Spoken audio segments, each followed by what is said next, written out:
જય શ્રી કૃષ્ણ બધાને ને જય માતાજી। તો આજે આપણે બનાવીશું હેલ્ધી પુડલા બનાવીશું, એ બી થોડા ખાટા બનાવીશું, મસાલાથી ભરપૂર। આ એક જાતનો નાસ્તો છે પુડલાનો, જે તમે સવારમાં અથવા સાંજે બનાવી શકો છો ફ્રેન્ડ્સ। એટલા સોફ્ટ અને પોચા બને છે ને કે જે વડીલ ઘરમાં હોય એને દાંત ના હોય ને એ બી આ પુડલા સરસ ખાઈ શકે છે। તો વિડીયો સ્કીપ ના કરશો, લાસ્ટ તક જોશો ને તો તમને ખબર પડશે કે મેં આમાં કઈ સામગ્રી નાખી છે અને કેવી રીતે આ પુડલા બનાવેલા છે। પુડલાનો એક નાસ્તો છે। હવે મેં અહીંયા મલાઈવાળું દહીં લીધું છે, એની સાથે મેં સર્વ કરેલા છે। તો એક પછી એક આ રીતે પુડલા આસાનીથી ઉતરી જાય છે, કોઈ બેકિંગ સોડા નાખ્યા વગર આ સરસ પુડલા મેં બનાવેલા છે।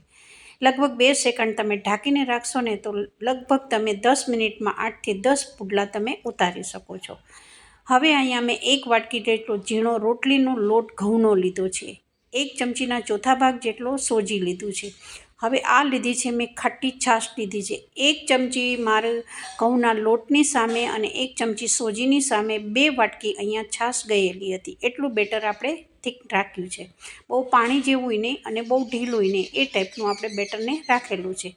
1 ચમચી છાશ નાખ્યા પછી જુઓ થોડું બેટર મારું જાડું દેખાય છે, તો મેં અહીંયા થોડું પાણી ઉમેર્યું, ફરી આ રીતે ચલાવતી ગઈ હતી। થોડા અહીંયા ઘઉંનો લોટ છે એટલે લમ્સ પડી જશે, પણ તમારે આ રીતે ફેટતું જવાનું તો લમ્સ બિલકુલ એક બી રહેશે નહીં। અને ચાળીને લોટ લીધેલો છે, પછી બીજી વાટકી હતી આખી ભરેલી છાશની, એ બી ઉમેરી દીધી છે। જેટલું બને એટલી ખાટી છાશ લેશો તો બહુ જ નાસ્તો સરસ ટેસ્ટમાં સારો લાગે છે। થોડા ઘરમાં વેજીટેબલ્સ પડ્યા હોય તો બી તમે ઉમેરી શકો છો। હવે આ બેટરને લગભગ 10 થી 15 મિનિટ માટે મૂકી દઈશું ઢાંકીને। ત્યાં સુધીમાં આપણે થોડું બધું ચોપ કરવાનું છે, શાકભાજી છે એને જેટલી તમારા ફ્રીજમાં તમને પસંદ હોય એટલી તમે અહીંયા ઉમેરી શકો છો। મેં એક મોટું બટેકું હતું, એમાંથી એક નાનો પીસ કાઢી લીધેલો છે, લગભગ અડધી વાટકી જેટલું મારે બટેકાનું છીણ જોતું હતું। બધી વસ્તુનો અડધી વાટકીનો માપ લીધેલો છે। હવે સરસ અહીંયા બટેકું છે કાચું છે, એને સરસ આપણે છાલ કાઢી અને છીણી લીધું છે। હવે આ બટેકુને આપણે સારું એવું પાણીથી ધોઈ નાખવાનું છે। સૌથી પહેલાં તો જાળીમાં લઈ લેવાનું છે, જાળીમાં નળ નીચે ઘસીને ધોશો તો જો એમાં ક્ષારવાળો ભાગ છે ને બટેકાનો એ બધો નીકળી જશે અને ચોખ્ખું પાણી અહીંયા થઈ જશે।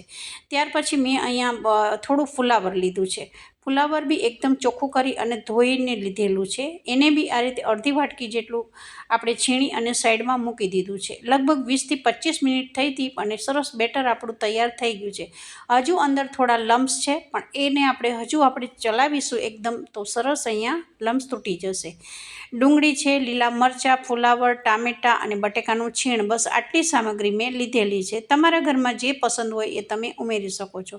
અડધી વાટકી ટામેટું છે, અહીંયા કોબી બી ઉમેરી શકો છો, ફ્લાવર છે, મરચાં છે, આદું છે, લસણ છે અને બટેકાની છીણને આ રીતે નિતારીને નાખવાની, જેથી કરી અને જે આપણું બેટર છે ને એ એકદમ ઢીલું ના થઈ જાય।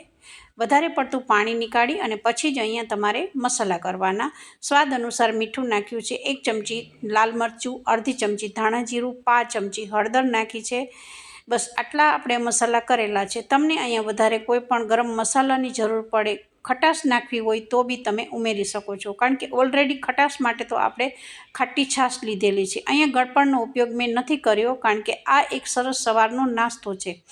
હવે આપણે ઉપરથી વઘાર કરવાનો છે ઘીનો બેટરમાં, તો મેં 1 ચમચી જેટલું વઘારિયામાં ઘી લઈ લીધું છે। ઘીને સારું ગરમ કરી અને પછી એમાં 1 ચમચીના ચોથા ભાગ જેટલી રાઈ નાખી, જીરું નાખ્યું ચપટી, થોડી હિંગ નાખી છે અને ઉપરથી થોડો મીઠો લીમડોનો વઘાર કરી અને બેટરમાં ઉમેરી દેવાનું છે। આ જે ઘીનો વઘાર કરવાથી તમારા જે નાસ્તો પુડલા છે ને ઘઉંના એકદમ સરસ સોફ્ટ થશે, એટલા પોચા થાય છે ને ફ્રેન્ડ્સ, તમને એકવાર બનાવશો ને તો બીજી વાર બી બનાવવાનું મન થશે।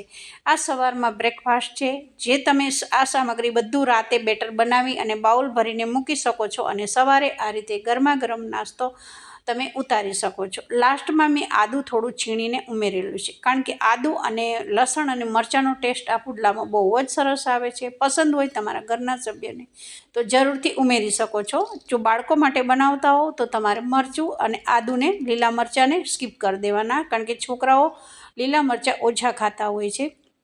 હવે જુઓ, મેં અહીંયા આ નાસ્તો બનાવવાની પદ્ધતિ જુઓ.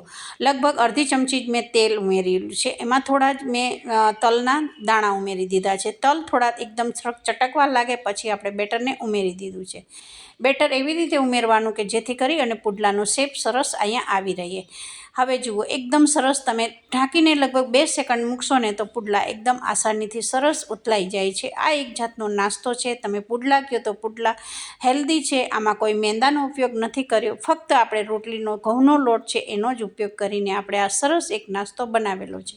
તમે સવારમાં ક્યાંય બહાર જતા હો, નોકરી કરતા હો તો 2 પુડલા ખાઈને જશો ને ફ્રેન્ડ્સ આ નાસ્તાના, તો તમને બપોર સુધી ભૂખ નહીં લાગે, કારણ કે આમાં આપણે વધારે પડતું વેજીટેબલ્સ બી ઉમેરેલું છે. જો તમારા ઘરમાં ગાજર પછી કોબી હોય, જે તમને પસંદ હોય એ તમે આમાં ઉમેરી શકો છો. હેલ્ધી છે. તમે દાળમાંથી બી બનાવી શકો છો અથવા તમે આ રીતે લોટમાં બી બનાવી શકો છો. કોઈ બેકિંગ સોડાનો ઈનોનો ઉપયોગ કર્યા વગર જ તમારી સામે જ મેં બનાવેલું છે. એક બી પુડલો અહીંયા ચોટતો નથી, કારણ કે સરસ આપણે 1 ચમચી સોજી નાખ્યું છે, એનું બાઇન્ડિંગ સરસ આવી ગયું છે. તો આ છે આપણી આજની રેસીપી તૈયાર થઈ ગઈ છે.